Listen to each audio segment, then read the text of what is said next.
દોસ્તો અમુક જણાને ઘેરે આઈ બાપ ને ચપ્પલ પહેરવા નહીં મળતા એને કપડા ફાટે તૂટે પહેરી રહી જાય ને બેટા જઈ રહી જાય હેણતા અંબાજી અંબે માં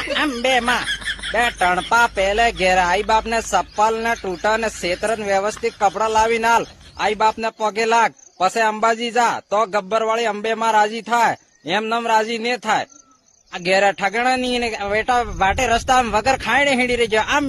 અંબે માં એમ નમ પેલી ડુંગરા વાળી માં રાજી નહીં થાય ભલે તો એને 150-200 વાળી સુંદડી લઈ જાય તોય પહેલે ઘેરે આપણે મા બાપ ની સેવા કરવાનું શીખો અંબે માં ને મુએ માનું સબને જય અંબે માં અબાર સુખુબ રથ જઈ રહ્યા ભલે અંબાજી જ આપણે બી અંબાજી જ ગબ્બરના ગોક માં દર્શન કરો મસ્ત વાત હે પણ અમુક જણા તો એવા હે જેને ઘેરમાં મા બાપ નું તો કીધું કોઈ દાડો કરીશ ને મા બાપ કોક હામું બોલી જાય તો બીવડાવીને રાખે તમારા મમ્મી મારા હામાં નહીં બોલવાનું એમ